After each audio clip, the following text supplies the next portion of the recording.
are the most educated. Ooh, he's a smart guy.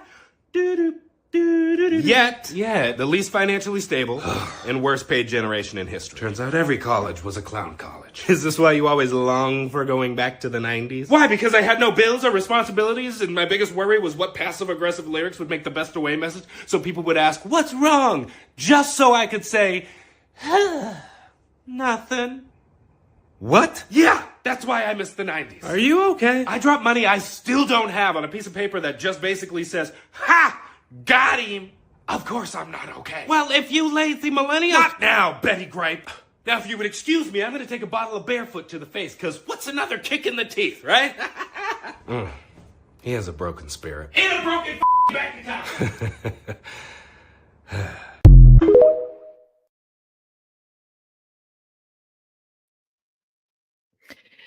Good evening, good evening, good evening. Thank you for joining me here for Conversations with Taz. Whew, there is a lot going on currently. The current administration trampling all over the Constitution. Two world leaders that like to pretend to be big alpha men, acting as if they're clueless and powerless. And women going up into space for 11 minutes. Because why not? But even with all of that, we got even more to get into. Let's start.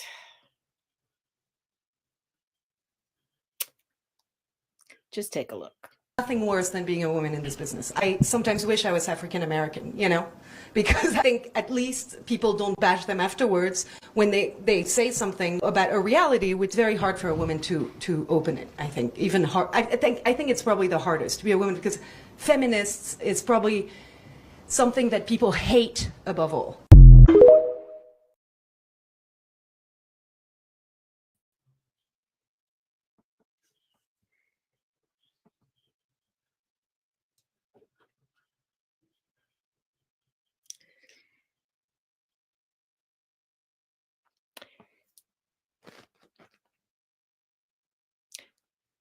See how quickly people forget that Black women exist, that Black femme presenting people exist.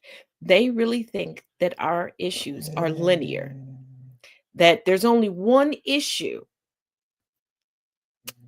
that's towards the Black community.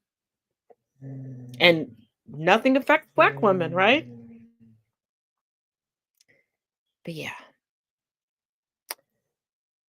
This is why a lot of times white women and white femme presenting individuals get a side eye when they're like, "Oh, we should come together. We should unify because all of this affects everybody. It affects all of us."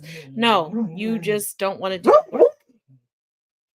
But with that, let's go on to this whole debacle with China and what our current press secretary had to say. She was asked another great question. Why would any of our allies work with us to isolate China in a trade war if we are treating friend and foe alike? In other words, why would any of our friends remain our friends the way things are going? Here was her answer. Why would any of our allies work with us to isolate China in a trade war if we're treating friend and foe alike? You'll have to talk to our allies who are reaching out to us. The phones are ringing off of the hooks. They've made it very clear they need the United States of America. They need our markets. They need our consumer base. You saw Prime Minister Benjamin Netanyahu in the Oval Office with the president saying that he was going to bring down all of their monetary tariffs and their non-monetary tariff trade barriers as well. We've heard from South Korea. We've heard from Japan. The president has spoken to Vietnam. We have Italy coming to the White House next week. There's a reason for that, Sean, and it's because they need the United States of America and our business model and our markets to survive, and the president is using that leverage to our advantage.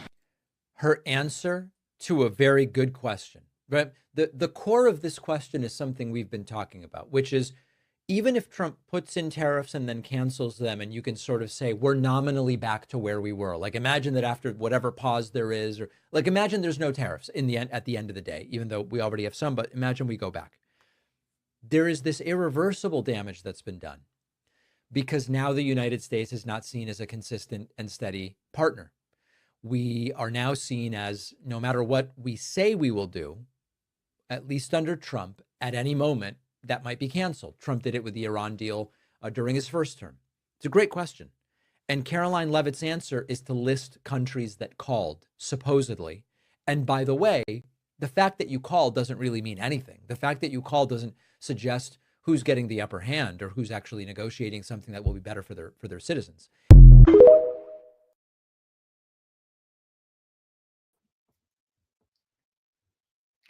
Let's be honest.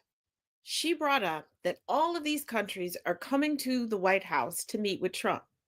They're not coming to the White House to meet with Trump because of tariffs, because he is so frightening and the United States is just all powerful and everybody is dependent upon the United States. He's a fucking convicted felon, and a lot of these places he can't legally go. When everybody was like, oh, well, what if he gets locked up and he gets elected president? How is he going to govern? He's basically governing under house arrest now. Number one. Number two, the United States owes everybody else.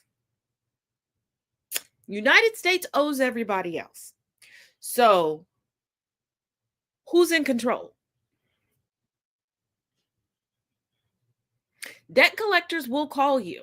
Debt collectors will email you. China has taken to explaining to people and basically dismantling the luxury market here in the United States, telling the truth about what they produce, how quickly their manufacturing facilities can be changed to adapt to any and everything. China is now in a position to take the lead when it comes to emerging markets, markets that the United States should be wooing right now. The United States does not produce or manufacture everything that it needs. We're not even talking about desires right now, that it needs to move forward. And Trump is essentially cutting it out. It will take nothing. It will take nothing for the rest of the world to say, we won't get anything from the United States. China just made it very, very known that virtually everything, most things that are sold in the United States that everybody loves so much, it's coming from them. It's not even coming from Europe. It's coming from them. That's what the thing is. And before the Trump-la-fucks come over and go, well, it's going to bring jobs back. Click the link in my bio. There's a whole blog about it right now on Camp Taz. But cliff notes, what are you bringing back? Most manufacturing, especially overseas, is automated.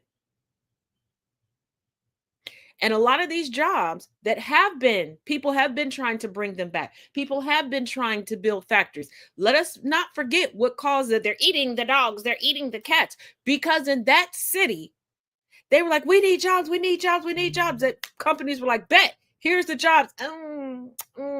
That's beneath me. That doesn't pay enough. That's not my skill level. And where are you going to get innovation as you're cutting education?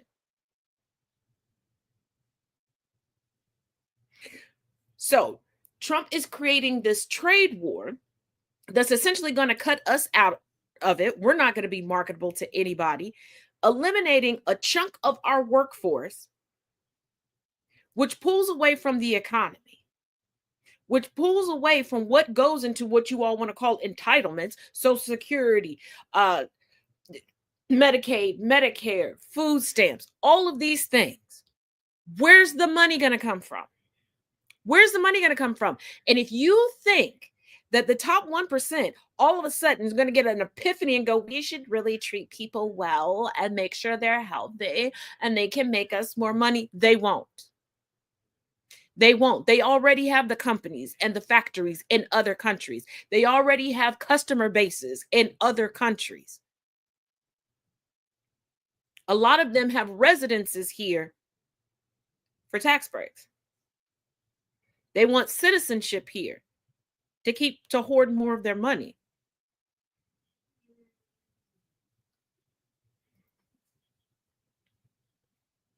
And everybody's screaming, bring coal back, bring coal. Have you spoken to a coal miner? Have you spoken to the family of coal miners? Because I know quite a few cemeteries that are brimming with coal miners right now. And please tell me, when's the last time we really used coal as a source of energy? You can keep denying climate change all you want, but all the money in the world cannot keep you alive or protect you with no planet, with no viable atmosphere. You can't throw money at Mother Nature and say, suffocate everybody else, but not me. Burn everybody else up, but not me. Grow food for me, but not everybody else. It doesn't work like that.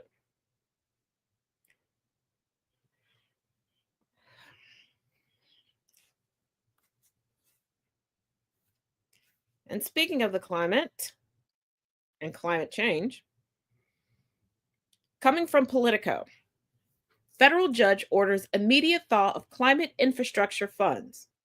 President Donald Trump does not have unfettered power to hamstring in perpetuity duly passed funding laws, the judge ruled. A federal judge ruled Tuesday that EPA, the Interior and Energy Departments, and other agencies unlawfully froze funds under Democrats' climate and infrastructure spending laws, ordering the agencies to immediately resume dispersing the money. The ruling from Judge Mary McElroy of the U.S. District Court for the District of Rhode Island, who was named to the bench by President Donald Trump in 2019, comes on the eve of an expected decision from another judge in Washington on whether EPA lawfully terminated $20 billion in climate grants. That case and other litigation are part of a complex web of lawsuits over frozen funds and terminated grants playing on multiple courts. Here's the thing. First of all, I want people to stop drawing everything down by political lines. I've been saying this for a long time. Everything is not red and blue. Everything is not, this person did this because they're on this side. No. And especially when it comes to judges, judges are not meant to be partisan. Yes, they can have their political beliefs, but they're not supposed to bring them to the bench. Now, I understand why journalists and why people want to point out, especially during the Trump administration, that yes, this is a judge upholding the rule of law, and they were appointed by Trump. See, Trump and his sycophants believe that, if I put you in this position, you're supposed to be loyal to me, not the country. That is not patriotism. And just because you want to deny something because you do not understand it does not mean that it could have a negative effect on you. And for the love of all things holy, I commend anyone that wants to learn more about how things work in the world around them. But the key here is learn. Stop taking sound bites of somebody that you like or some great politician and doing no further research and making decisions based upon that. Making decisions based off gossip, rumor, and lies has never benefited for anyone. It's never worked out well for anyone. You hear about all these Reddit stories and these 20-part series on TikTok of people going, I lost the love of my life because blah, blah, blah lied to me and told me this. This is bigger than a friendship or marriage. This is literally at this point life or death.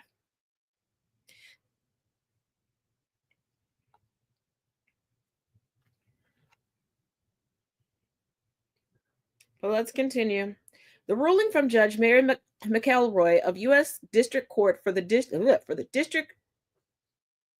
Oh, sorry, read that one. Lost track. My bad. McElroy said she wanted to be crystal clear that the president is entitled to enact his agenda. However, agencies do not have unlimited authority to further a president's agenda, nor do they have unfettered power to hamstring in perpetuity two statutes passed by Congress during the previous administration. The lawsuit was brought by 6 conservation and community groups that received grants under the Inflation Reduction Act that was enacted in 2022 and the bipartisan infrastructure law enacted in 2021. The grant recipients demonstrated that the indefinite freeze of their funds was neither reasonable nor reasonably explained McElroy wrote, adding that the agencies did not show that they considered the consequences of their broad indefinite freezes, projects halted, staff laid off, goodwill tarnished. And McElroy rejected the administration's claim of broad powers to pause spending. Agencies have narrower powers to pause or terminate individual grants, but not cases of vast economic and political significance like this one, she wrote, citing the Supreme Court's majority questions doctrine, which looks skeptically at broad claims of executive power. We have had presidents try to do things similarly to this. This is why we have a lot of the checks and balances that we have now, because they're like, oh, well, I don't like this project, or I don't like this person, and this shouldn't do. No. And you have experts for a reason. You consult the expert. It is as stupid as you need a plumber for repairing your home, and then you stand there and look over the plumber as if you can double check what they're doing, and you're telling them not to use this, not to use that. Oh, skimp on this, skimp on that. And then when your home is now flooded, you looking shocked. It's like you deciding to walk a surgeon step by step through your own cardiac surgery without a lick of medical school.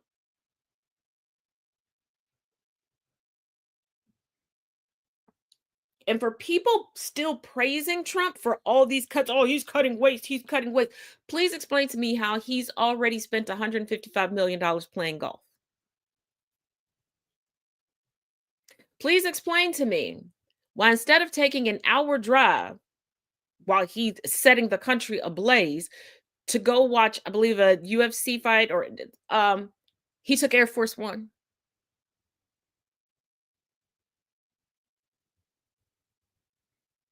But it was scandalous for Obama to wear a brown suit. And it was scandalous for Biden to spend actual time with his family. I can tell you one thing, nobody ever accuses Trump of taking time away from the Oval to spend time with his family.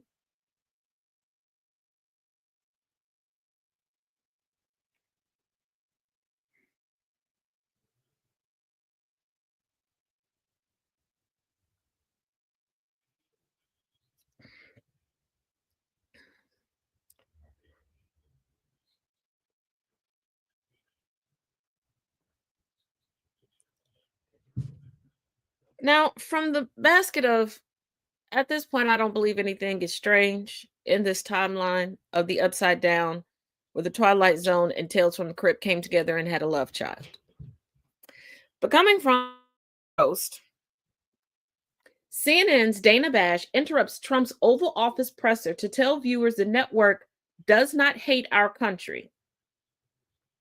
CNN anchor Dana Bash interrupted live coverage of President Trump's Oval Office appearance Monday to push back against his claims that journalists at the Warner Brothers Discovery-owned network hate our country. Girl, I guess he's not friends with them. Okay.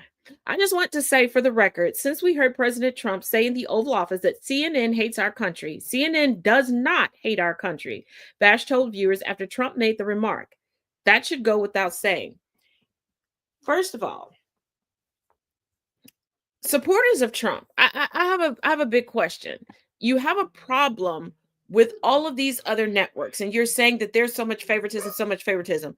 Fox News, which lists itself as an entertainment company, softballs Trump consistently, barely criticizes him until it gets to a point of no return and they just can't spin the story. But there are multiple people from the Fox network that Trump has appointed to things, to the board of the Kennedy Center, as SecDef, as all of these things. But you don't have any questions regarding trusting whatever Fox News says, but everything else is fake news. I have watched various times on CNN where they've kissed ass to Trump, where they've softballed things regarding Trump, where they've spun the story to make it seem a little less damaging. Now, you still have Walt Wolf Blitzer over there, and he's gonna do what he's gonna do. But for the most part, damn near everybody is bending the knee, journalism-wise, to Trump. You have a few here and there that are being honest, but it's not the entirety of any network. Because even on Fox, there's someone who's hypercritical of the GOP and what it's become and Trump. And it takes me back to the gossip scenario. You don't care about how logical gossip is if you don't like someone. You like the feeling that that gossip gives you that you're better than that person, that no matter how shitty your day may have been, it's still better than what you're hearing about this person. You only question it when somebody's correcting you with the truth. Then all of a sudden, well, do you have text messages? Do you have screenshots? Do you have an email of that? Did you take a video? But you never need proof of the outlandish bullshit that makes you feel all warm and tingly inside, because it makes you feel like you're winning. Newsflash. I've said it before. I'm going to say it again till you actually get it. None of us can win till all of us can win. We all live here collectively. There's no owning the libs, taking down the Dems. It's not. Whatever legislation, we got to live under it. And it's still not clicking. There is a man, he and his wife, U.S. citizen, took a little weekend trip to Canada. They come back over. They pulled this man, this white U.S. citizen, and he said they treated him like less than human, like less than a criminal.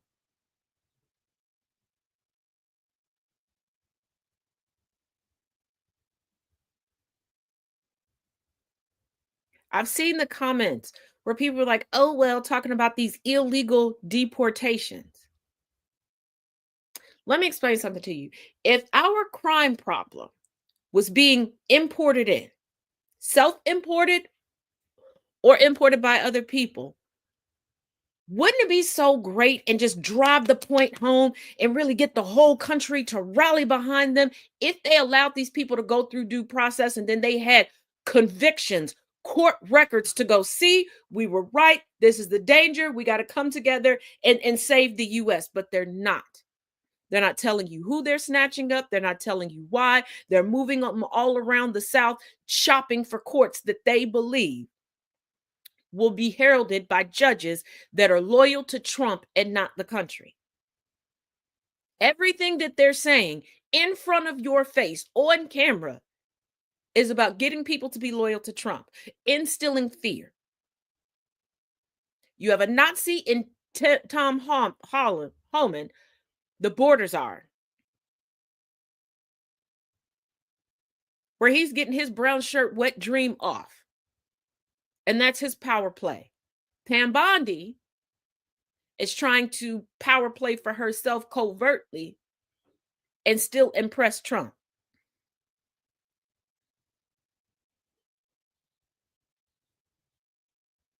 If all of these things are so bad and so wrong and so corrupt, why was he giving it a thumbs up in his first administration? Why wasn't this the focus of his first administration?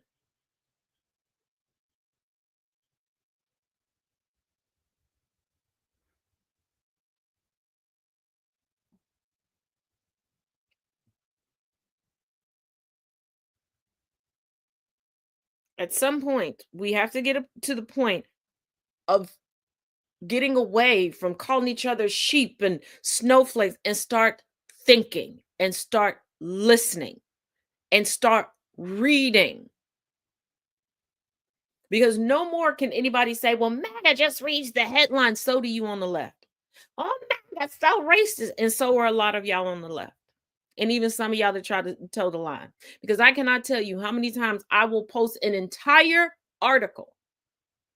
Can you send me the link to the article? The article is right there. You can easily take the headline, punch it into Safari, punch it into Google, whatever, if you think that I left something out. Or people commenting on the headline. I can read and give background of an article. People here see the headline and that's all they comment on. They don't even have to strip education away. You're stripping it away from yourself. And newsflash, every fucking thing is not a damn conspiracy theory. Every time something happens, instead of taking action in the ways that you can, that are available to you, y'all are sitting back postulating for 67 days and 67 fucking business nights on conspiracy theories. And along with the conspiracy theories, just giving up, oh, there's nothing we could do. They're just going to get away with it. Well, when this person did this person, even though they've never lived around each other, they don't know who they are, they were teamed up, and that was all a part of the thing. I've been connecting the dots. You need to connect some critical thought to the gray matter betwixt your ears.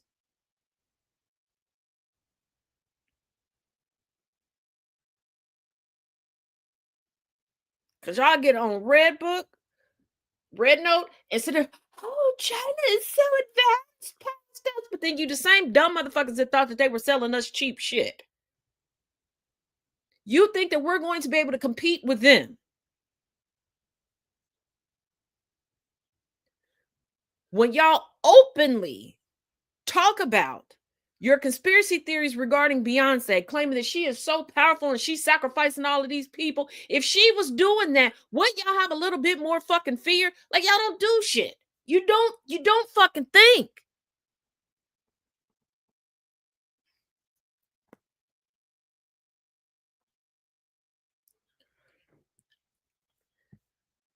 Like, everything is not a conspiracy theory.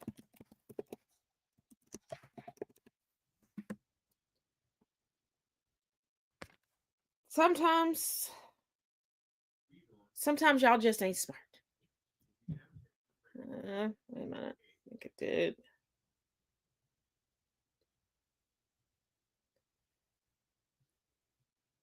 Okay, there we go. Now, from the vault of, we all should have seen this coming, because typical Trump. But coming from Raw Story, Trump DC attorney blames the crazy black ladies for losing old CNN gig.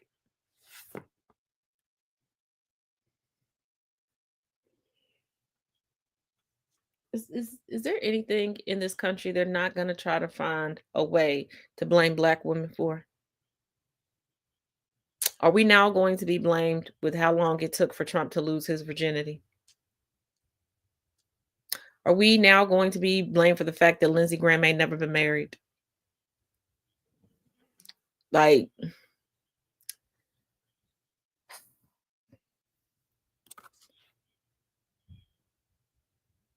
the interim U.S. Attorney for the District of Columbia, Ed Martin, is raising eyebrows for comments he recently made on TNT's Limbit Opic show, according to a Newsweek report. According to Newsweek, Martin recently blamed crazy black ladies for getting him ousted from his job as a right-wing political commentator on CNN several years ago.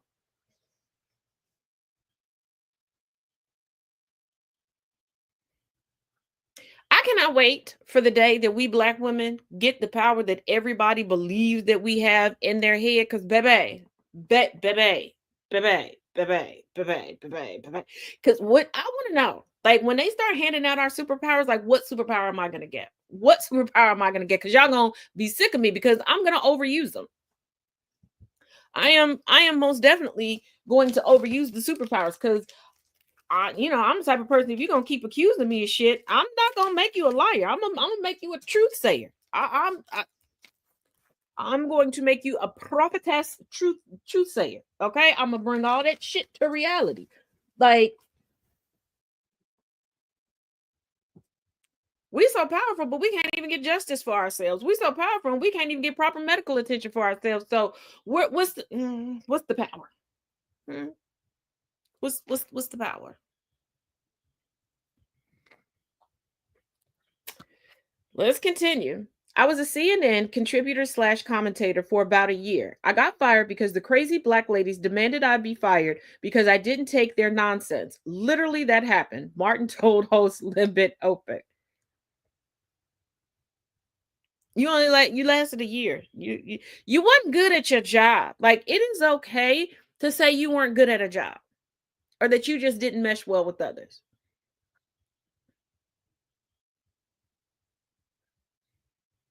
Like, I got fired from a job once. I deserved it. I mean, I smooth cussed the motherfucker out. I mean, smooth cussed them out. Like, and I knew I was gonna get fired because as I was cussing them out, I was just packing up my little area because I was like, I know what's coming. I'm not gonna sit here and be like, well, it was because at the like you weren't gonna take their nonsense. So basically, you couldn't take critique or criticism. Noted. Per Newsweek, CNN fired Martin in 2018, about a year after bringing him on. He had been hired to replace another conservative commenter, Jeffrey Lord, who was let go after tweeting a Nazi salute at the head of the liberal media watchdog group Media Matters for America.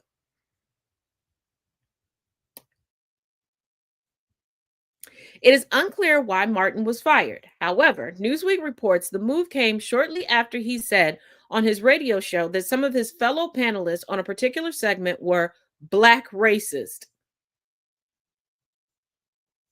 I don't think those words mean what you think they mean. It's amazing how racism doesn't exist until they get their feelings hurt, until they get outwitted by a non-white person. Then all of a sudden, Media Matters for America also accused him of dishonesty and disruptions during on-air discussions. So you weren't good at your fucking job. Typical conservative. You wanted to lie. And you thought that no one was ever going to fact check you. Oh, dear sweet summer child. That's not how that works in a big people job. No.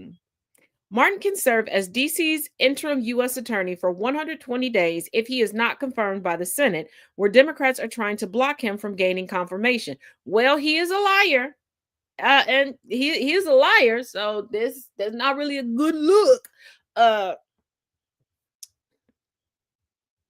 However, he could be reappointed for an additional 120-day term until the position is officially filled with a Senate-confirmed Trump appointee. Newsweek contacted Martin's office for comment via email and have not received a response. You're not going to. You're not going to. As a panelist, he knows that the fact checking has begun, and they kill me saying certain things especially when they've been in that arena. You're going to get fact checked, and the fact check is going to be more in depth than a regular fact check. Because one, that's what you used to do, and two, now you really trying to lie on folks. Like, the black ladies got you. The black ladies got you. No, you's a liar, and you no good at your job. And you're interim. You're an attorney for the government on an interim basis, and black ladies are still on your mind.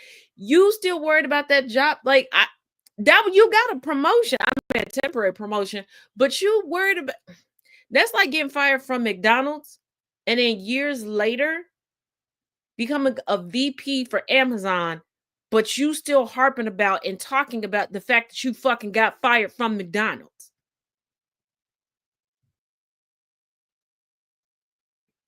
I need people to learn how to be happy. I really do. I need people to learn how to be happy, especially staunch conservatives and radioactive brain racist leftists, because y'all don't want any type of solution. Y'all just want to be miserable. You want to be the perpetual fucking Archie Bunker. Y'all want to sit and complain and complain and complain and complain and complain and never have a solution, never want a solution, never get off your fucking couch to do shit. Just sit back like the worst armchair quarterback known to the planet.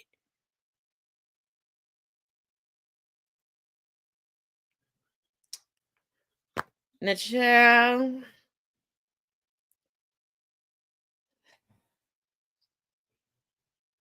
now we know the borders is that they have a goal of 1 million people that they want to deport. And I'm saying 1 million people because we're not talking about immigrants. We're not talking about 1 million people. And it's becoming more and more clear each day that they do not care where they get these people from. During Nazi Germany, they sent folks off to Poland first. And we've chosen El Salvador. But coming from Newsweek, ICE agents realize they arrested wrong team, say, take him anyway.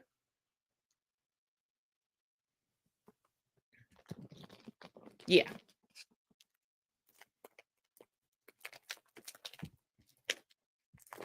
Now, let's not forget, this isn't the first time that they've made a oopsie regarding somebody's livelihood and their freedom. And they'll admit that they made the mistake and then blink, take a breath, sip on Diet Coca-Cola, and then try to villainize the person because they know above all else, racism still reigns supreme here. But let's continue. Federal immigration authorities apprehended a 19-year-old in New York despite realizing he was not the intended target. The young man, Merwin Gutierrez, was later deported to El Salvador's notorious super prison despite his family's insistence that he has no gang ties or criminal history. His father, Wilmer Gutierrez, is now searching for answers after his son was snatched by Immigration and Customs Enforcement ICE agents. The officers grabbed him and 2 other boys right at the entrance of our building. One said, "No, he's not the one," like they were looking for someone else, but the other said, "Take him anyway," Wilmer told Documented, an independent nonprofit newsroom dedicated to reporting for immigrant communities in New York City.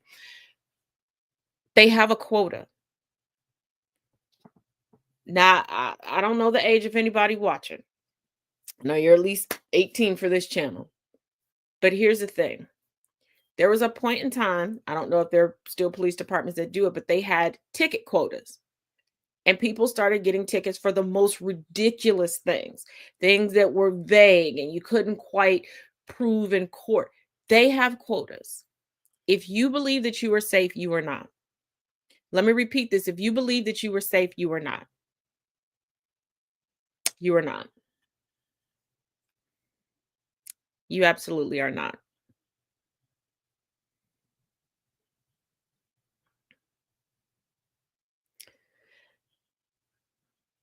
El Salvador's president responded Monday to questions about the deportation of Kilmar Abrego Garcia, stating that he lacked the authority to return individuals sent by the U.S. to the Terrorism Confinement Center, ECOT. This remark came amid growing criticism of the government's handling of due process, opponents accusing the administration of bypassing legal safeguards in its treatment of deportees. Now, El Salvador's president, despicable individual who was enjoying Trump stroking his ego and Trump just sitting there looking like a love-struck preteen puppy girl. But I think a lot of people are really missing his statement. When he said he doesn't have the authority to bring somebody back to the United States, he can't just drop anybody off at the United States. He can't. The Trump administration has to finally ask for the return of Garcia. Then he can bring them. The Trump administration is intentionally playing semantics. They're not asking. They have never asked. They've never said, hey, bring their, I can't. You're the biggest, strongest man in the world, right, Trump? But you can't bring him back? You're sitting here telling the El Salvadorian president, hey, you should build some more of these. You should do this, that, and the other. And, this will be great. Bring them back. Now, we have 2 more articles to go through, but we'll get to those in a minute. This next video is a bit longer. I believe it's 10 minutes or a little over 10 minutes. So get comfy. Turn up your volume as always. Also, quick side note. I know last time I was with you all live, I said that the Taz After Dark series would start on Patreon. Well, I tried to put it on Patreon today, and that content I cannot put up on there, even though it's just in written form. So I have to find another place to put it. If you have any suggestions, drop them in the comments or send me a DM or an email. There's an email address linked in my bio. But whew, pay close attention. Dipshit in the Trump administration, Mike Waltz, who added the journalist to the war plans on Signal, the Bro group chat, the Micro Penis War Plan Committee. Well, apparently some internet sleuths have done a little sleuthing and found some interesting things on his Twitter account. Put up the first tweet. Dan Cohen tweets, if the Trump administration Signal debacle wasn't bad enough, I found that Michael Waltz, married to Julia since 2001, follows a gay pornography account. Their personal lives are their own, but it's well known that secret sexual improprieties can be used to compromise political figures. And Waltz is one of the most powerful and sensitive positions in the U.S. government. The question must be asked, does Waltz's apparent secret lust for black males make him susceptible to blackmail? Put up the next slide. He follows an account called Big Dick Bottom. And I just want to state for the permanent record, again, I don't care what his sexual proclivities are, but I'm not a part of an administration that tries to actively demean and bully members of the LGBTQ plus community and the trans community and anybody with brown skin, anybody who might not speak English as their first language. That's what these sociopaths do. Put up the last one. And here we have Big Dick Bottoms on his, the people, verified followers that follow him, and none other than at Michael G. Waltz, congressman from Florida, colonel, retired, U.S. Army Green Beret, author of, and this is a pretty interesting title, Hard Truths. Hard Truths by Michael Waltz that follows Big Dick Bottoms. Pumps, what's your take on this? Okay, I just want to start by one thing. I take an issue with you saying that Mike Waltz is the biggest dipshit in the administration. I think that title, it could go to so many people. I agree. I mean, we've got Pete Hegseth, we've got JD Vance, we've got Trump, we've got Elon. I just hate to give it to one person. In this particular case, he's the one that invited him. He owns that. So I'm just going to take a little bit of issue with that because we have so many candidates. But here's the deal. The people that are screaming the loudest are the biggest hypocrites. And he is supposed to be the national security advisor, which means he is tasked with our nation's security. We find out he's a complete hypocrite, which is no surprise to us. He's got his Venmo contacts online and he's sitting on Fox saying, oh, I don't know how a journalist got in my contacts, blah, blah, blah. His Venmo contacts from his phone are just tons of journalists on there. It is unbelievable that he has not been terminated, full stop. It's unbelievable. Well, and you have Pam Bondi here, who yesterday or a couple days ago in a press conference is asked, are you going to investigate this? She immediately does what every MAGA does because they don't have an ounce of intellectual depth. And she says, well, what about Hillary Clinton's emails? Right. This is their go-to. Hillary Clinton, Hunter Biden, trans, gays. Well, as we start digging deep into the Trump administration, I want to point out that JD Vance wears eyeliner that is now he's starting to wing out. We're starting to see a little wing up here. And JD Vance is BFFs with Peter Thiel, a gay man who is behind a lot of the movement that we're seeing in the federal government. So we have this really weird phenomenon right now where you have the oligarchs that really aren't that religious, but they want to dismantle democracy big time. And then you also have the Project 2025 religious fanatics that want to dismantle democracy. And we see them as being bedfellows right now. And I think in the Trump administration, you have a lot of latent homosexuals, latent bisexuals that hate themselves for what they're attracted to. I think it starts with JD Vance. And when he went out to Peter Thiel's place in Silicon Valley and comes back queer-eyed. He comes back as yassified as all get out. And literally, we are one news cycle away from him popping a smoky eye. I mean, it keeps getting closer and closer. We have the wing now. I think you have Moses Mike Johnson, who is the biggest closet case I've ever seen in my life, who lives with another closet case, who answers the door in his panties to let Mike Johnson in. This was witnessed by all of the neighbors. Mike Johnson is the most outspoken person on homosexuality. And it's always these big Christian guys, these big Republican Christian guys that get their panties in a wad about gay men being liberated enough and brave enough to come out of the closet to have shame-free, joyful gay sex. And these MAGA men are so jealous of that. So what do? They try to destroy it on a public stage. But privately, we're following Big Dick Bottoms. Right. And just to remind everyone, the Republicans, not the Democrats, crashed Grindr 2 times during the Republican National Convention because all of these people that are, we hate homosexuals, it's terrible. They're out on Grindr. And how many people do we know, gay men that are on Grindr, that see married men that are yah Christians all over their Grindr pages? It's infinite. And I think my opinion is this problem that we're having with men right now coincides with porn being so accessible online. And for a lot of people, Americans that have grown up in purity culture and have been indoctrinated into this evangelical or shameful world of sex being shameful in Christianity. They see porn and then they immediately feel guilty about it. But maybe a lot of these people, a lot of these Republican men, when they are watching porn, they're kind of more turned on by the male. Big deal. Nobody gives a shit. You saw a hard cock. You liked it. I can relate to that as a straight woman. Right. I get it. I don't care. I'm not trying to legislate morality nor shame people for what their kinks are. But the Republican Party in MAGA is so sex obsessed. And they're so obsessed with the brave members of the LGBTQ plus community that are brave enough to come out with all of these idiots that try to claim moral superiority over them, that then on the side are, following big gay bottoms, or we have Ted Cruz who's following porn accounts and liking them on the 9/11 anniversary that happened a few years ago. And when you try to start legislating sexuality and legislating morality, you forfeit being a democracy and you turn into a theocracy. And this is what the oligarchs and the right-wing Christians have in common. They want to destroy democracy. The oligarchs know the easiest way to control people is through religion. And guess who else knows that? Vladimir Putin. So they can get the brainwashed, indoctrinated, crazy Christians in America and indoctrinate them. And I am going to say this until I'm blue in the face. America's biggest problem is the crazy Christian problem. We have a large portion of our population that are crazy Christians that are adverse to critical thinking, that cannot understand nuanced thoughts or beliefs. And this is at the epicenter of Trump's movement.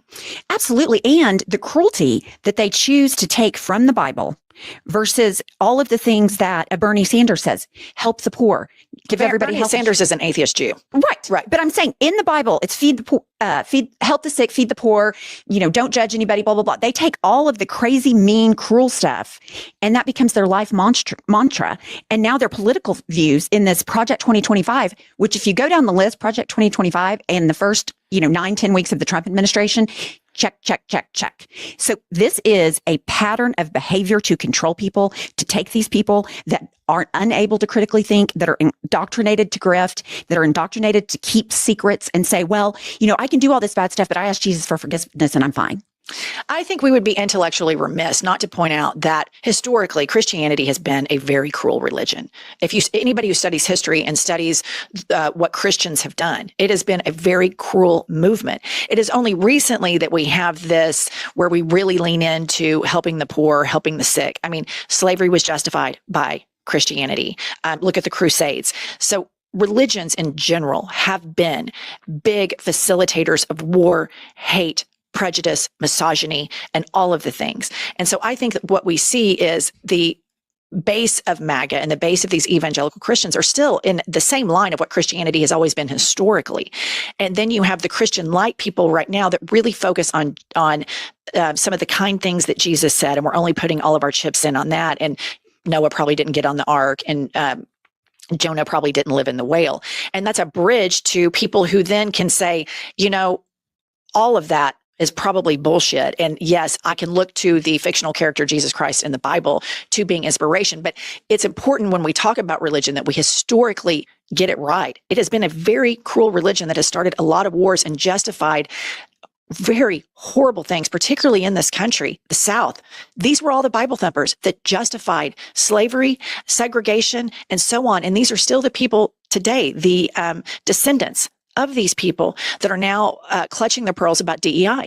This is the lineage of those people. Absolutely. And now they're trying to make their Christian views laws about other people. Which is why we left the UK. Exactly. It's like, have you never studied the American Revolution? All the crazy Christians came here, and America has a crazy Christian problem, and people don't want to talk about it.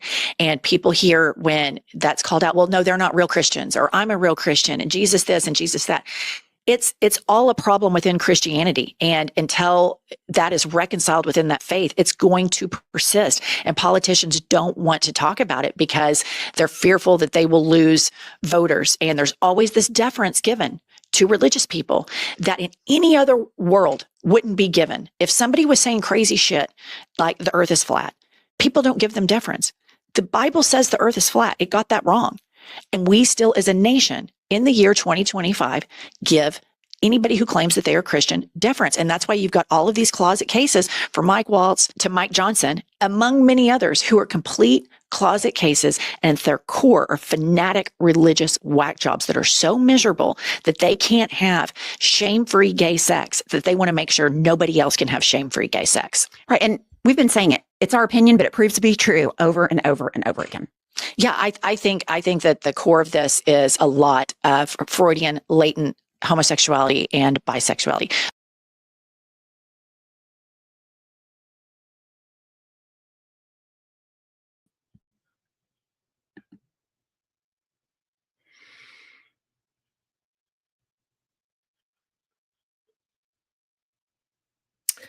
Thou that protest too much.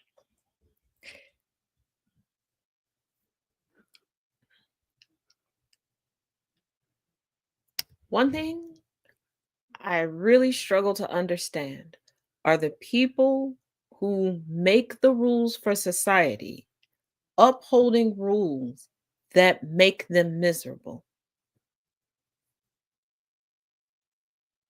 We live in a pseudo patriarchy. Men control the rules. What's a standard? What's not?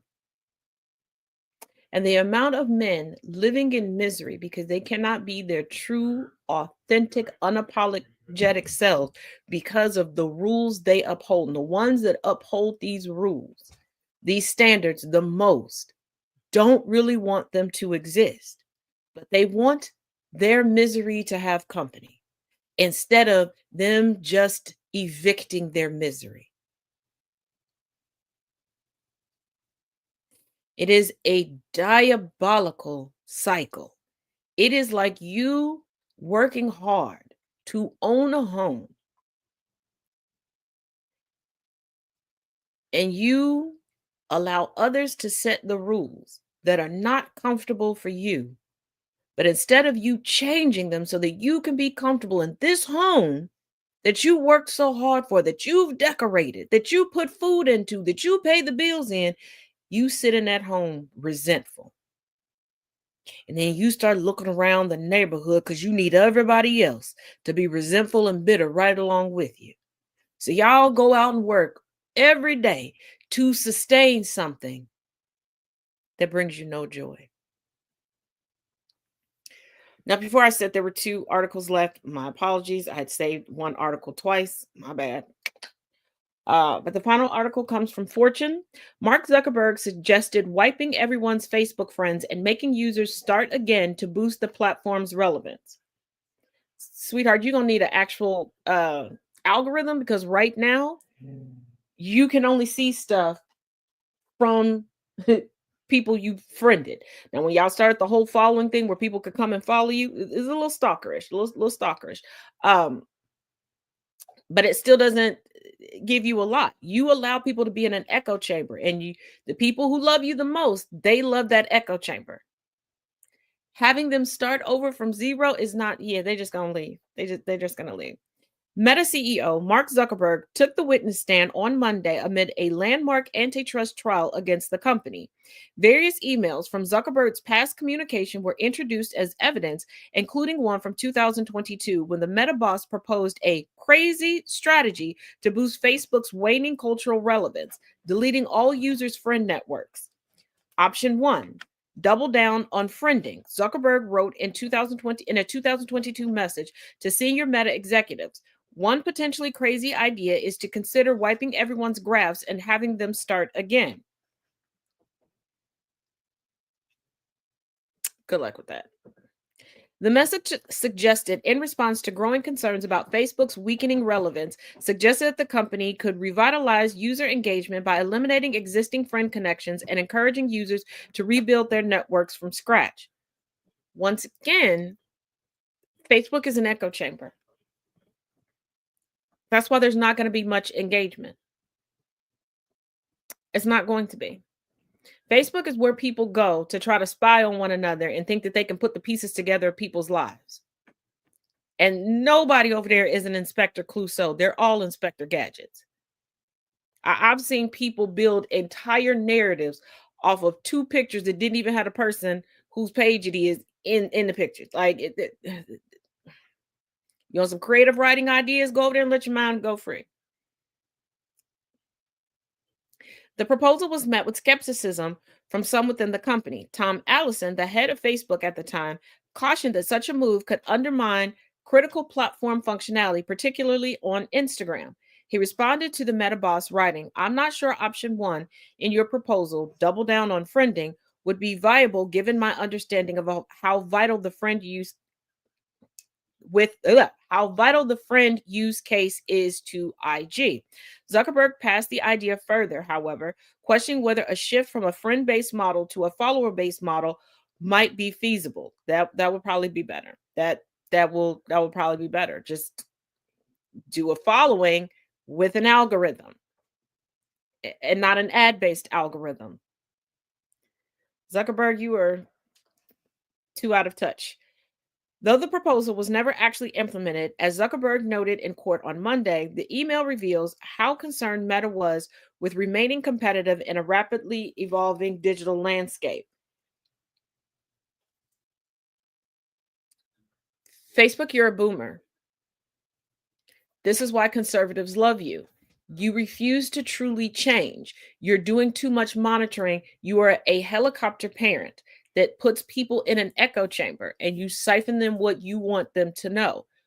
With the advent of multiple social media platforms at this point, people are beginning to like engaging with people honestly and earnestly. People are liking learning things and not having to necessarily go to YouTube to learn it in an hour-long video.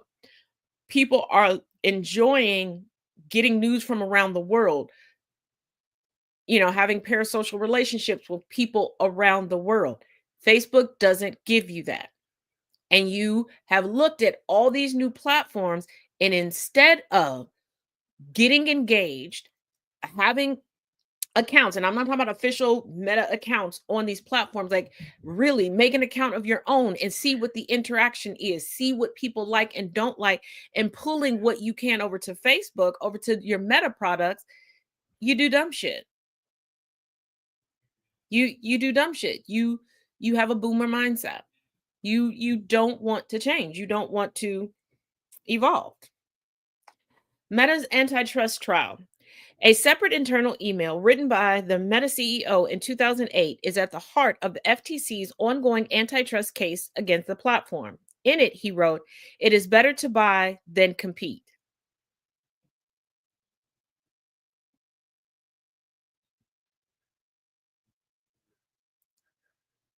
So you're a tech bro that had one idea that could never be updated, and you've gotten to a point where your creativity has just flown the coop.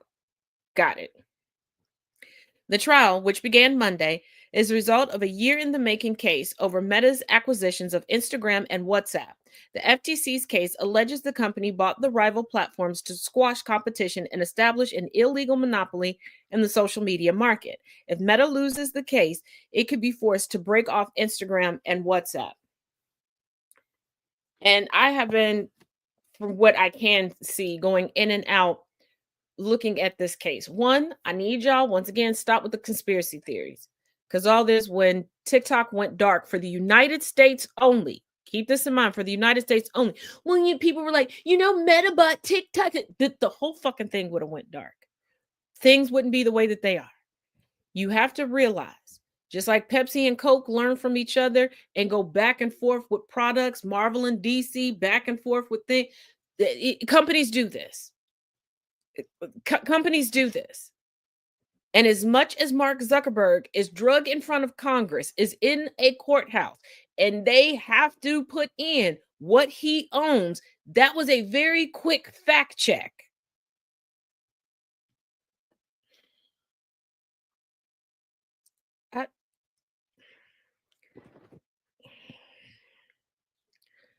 I need the old school conspiracy theorists to come back.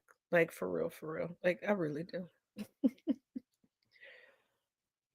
But once again, if you have not subscribed to Substack, please make sure you do. There's more and new information out there, including more detailed deconstructing journaling prompts and questions.